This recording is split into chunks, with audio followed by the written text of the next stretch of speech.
make fun of each other, but the truth is that right now, if you have Americans, whether legal immigrants or citizens or illegal immigrants, who cannot speak English, they cannot be assimilated. Common language is at the heart of it. They are not speaking English at any different rates than they ever not spoke English. It just isn't true. Professor Botstein said it, I've said it, you keep nodding your head. The problem is that you're doing a lot of studies over there, those of you who are here for a couple of years, but you haven't lived in families very long. And the fact of the matter is that there isn't an immigrant family in New York where there weren't people who didn't speak English and couldn't read English. And to this day, there are many who don't speak English. That has always been true. And the fact of the matter is that people left. My grandfather, when he was 11 years old, was thrown out of his public school because he could only speak Polish. Now, they didn't have bilingual education, so he was out on the street, and he had to get a job when he was 12 years old. Now, I don't consider it a retrogression that today that kind of person might be able to be taught in his native language until he was able to speak English so he could stay in school. That's all we're talking about. The problem is, isn't it, that you're here and you want to keep it that way. Oh, come on, Ira. You know that's not the problem, and I've made it very clear. But what else do you mean when you say you want to drastically reduce the numbers, even though the numbers aren't a problem? What's your question? My problem is, if the numbers are not a problem now, which is what you said, why do you want to reduce them so drastically? All right, you've asked that question, and she's attempted to answer it already. Thank you very much, both of you. Mr. Koch and Mr. Buckley. And Mr. Buckley can question Mr. Koch to begin with. Mayor Koch, the floor manager in 1965, advocating passage of the immigration bill, which we're talking about, gave the following assurances. First, our cities will not be flooded with 1 million immigrants annually. Answer, they were. Secondly, the ethnic mix of this country will not be upset. Answer, in fact, it was. And finally, contrary to the charges in some quarters, the bill will not inundate America with immigrants from any one country or area. In fact, it has, for instance, Miami. Now, that was Senator Kennedy. Our point is not that the processes of democracy weren't observed in 1965, as was tossed into the discussion a moment ago, but that the implications of that act weren't sufficiently measured. Is that a fair thing to say? Well, I think it's fair to point out that Senator Kennedy misled, if that's the quote, and I'm sure that it is, but everybody knew what they were doing. Everybody knew what they were doing, in my judgment, and Harry Truman said everybody knew what they were doing when they passed this legislation. Well, that was the same year they passed the Civil Rights Act, not thinking it would lead to affirmative action, which you've denounced. Exactly. Because they didn't foresee it. I will say this to you, Mr. Buckley. I don't agree with my chairman, Ira Glasser, here on everything, and particularly the last round. I happen to support 187. If I had been in California, I would have voted for it. That dealt with illegal immigration, not with lawful immigration. And the problem is that in any discussion, intentional or unintentional, it's always fused together. Now, if we say that there are illegal immigrants receiving welfare, is that their fault, really, or is it the fault of the state and the federal government that it doesn't create the mechanism to weed them out? I mean, regrettably in this country, the rich and the poor steal. They do. And the poor are as smart as the rich. And so if they can find a way to get on some subsidy, they will. But it's our job as legislators to change that. So what I'm saying to you, Mr. Buckley, is this. If you accept my statement that I want the illegals out, I support a trench, which I'm sure my colleagues don't, to keep illegal immigrants out. I want them, if after they're sent back the first time and they come back a second time illegally, I want them incarcerated so they'll understand that there's a punishment. I don't want Americans to be paying for the medical bills of illegal aliens, except in emergent situations. I don't think that is heartless. There are limits as to what any society can do. But that has nothing to do with the legal immigrants who come here. I think they have created a better society. When you come to New York City, the Koreans, the Hispanics, they saved the city of New York in many areas that were just going down the drain and becoming slums, and they came in and rebuilt them. Isn't that to be praised? You've got a logical problem, because to prove that somebody has made a contribution to a particular society is not sufficient reason to generate a conclusive or persuasive philosophical case for letting that happen again.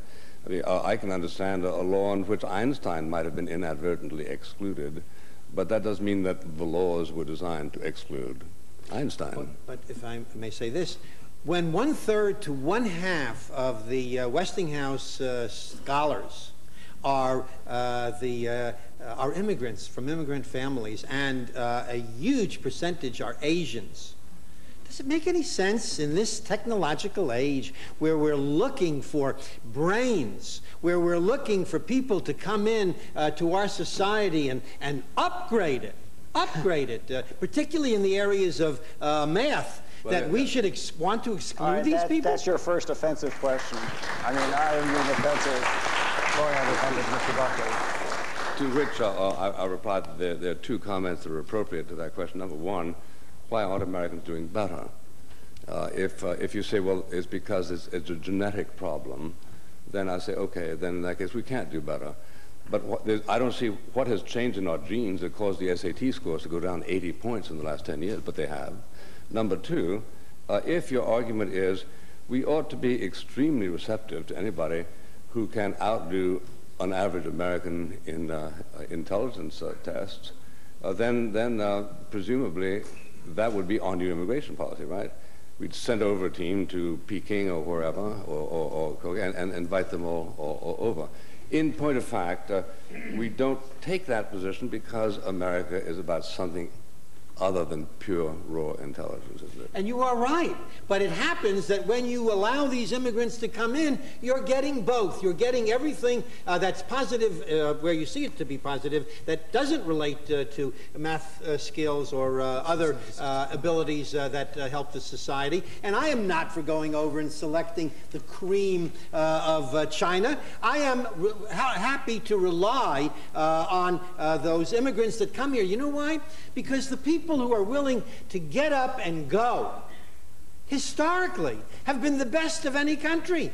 They're the ones with the courage. But I want to ask you this, Mr. Buckley. If in 1924 you were doing then what you're doing now, educating the public and denouncing unfairness and injustice. Question, right? What? This It's a question. Right. Yes. If you were doing then, in 1924, what you're doing now, and that immigration bill, which excluded to a great extent the Southern Europeans, the Greeks and the Jews and the Italians, would you have stood up and denounced it? But I would have used whatever resources I had available. For instance, in 1965, I would have deplored the fact that the immigration bill set aside all considerations of intellectual quality. What became important then was family relations. So that in 1965, we were establishing a law which worked exactly in the opposite direction of those that you welcome. But incidentally, it's a very bad idea, and I don't need to tell you this with your experience, to generalize about legislative and comprehensive matters by individuals. He pulls out the pregnant woman, you know. I mean, that's kindergarten stuff. Obviously, nobody's going to stop looking after a pregnant woman, nor somebody bitten by a rattlesnake. I'm sure if a rattlesnake victim goes to a doctor, he's not going to say, show me your papers and prove that you're legal. The fact is that we're attempting to make a general policy, and that general policy recognizes that the medical resources of California, for instance, are strained. That's why you would have voted for Those are the 187. illegals, not the legals. Why do we mix the two together? Well, because we're talking about a question of volume. When somebody comes in and has passed through the INS procedures and is, quote, legal, as a human being, I don't think differently about him from the one who's illegal. In fact, the one who's illegal, I might feel more greater compassion for. But the fact of the matter is that it's the volume which is inordinate in our historical You're now matter. telling this audience that you have greater concern and feeling about the illegal immigrant who had no right to come here, who ought to be back than the legal immigrant. No, don't bring in this red herring pregnant woman. What we're now? She asked me the question. No, listen, there's no question that emergent services medically are provided, and as Adriana said, under 187 in California.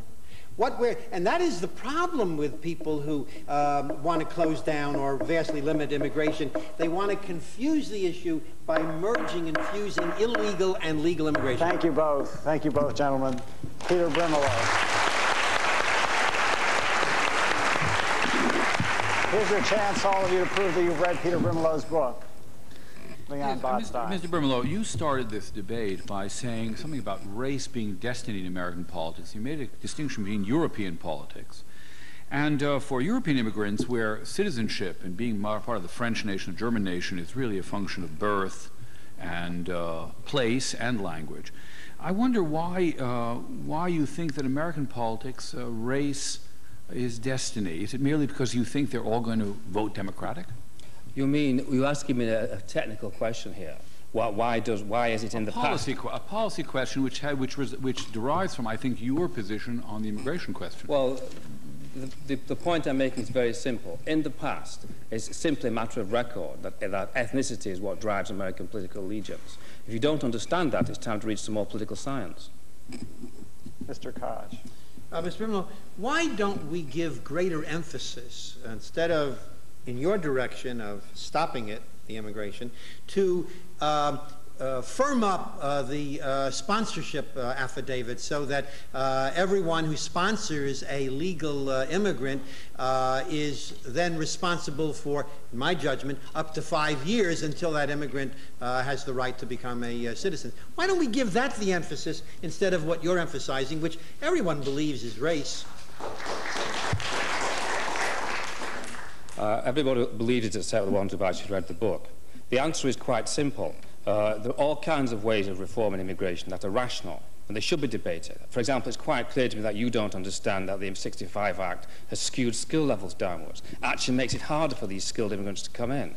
Now, this is a bad idea. We should reform that policy. There should be a national debate, and policy should be reformed on a rational basis. But to do that, we're going to have to have a cut-off for 5 years until we get the reform. Skilled immigrants are about 20% of the total number, and the other 80% are reunification of families. That happens to be a basic democratic tenet that even the communists permitted when they said if someone is going to be reunited with their family, even though we don't allow anybody out of the country, we will allow those people out. Nonsense. The Canadians have a family unification policy, but it's nowhere near as radical as the Americans. The family unification policy could easily be reformed rationally, and that's in fact what the Commission is proposing, and that's what I recommend in Alien Nation. Mr. Sherry. Yeah, two questions about policy. One, as a conservative, I would think you would be in support of family values, and it seems ironic that you would then be against a policy which reunites families that are separated by borders. I find that ironic. My second question has to do with skill levels. In 1990, a bipartisan consensus in Congress passed a bill which tripled the number of skilled immigrants who could come into the United States. You refer to 1965. That's ancient history. The current law of the land is to give more priority over the last 5 years to skilled immigrants, and many American employers have come to depend on skilled immigrants who help them stay competitive in a global marketplace. What is wrong with those policies? Of course, there's no reason at all why these families couldn't be reunited in their own countries. In many cases, these families are made up of people who marry, immigrants who marry spouses and import them from the old country. That's not reunification as Americans normally understand it. Now, it is perfectly true that in 1990, because of the disastrous workings of the 65 Act, they increased the skill level quota to 150,000, but at the same time, they increased the overall inflow. So, at the behest, I may say, of immigrant advocacy groups like your own. So the skills are still low.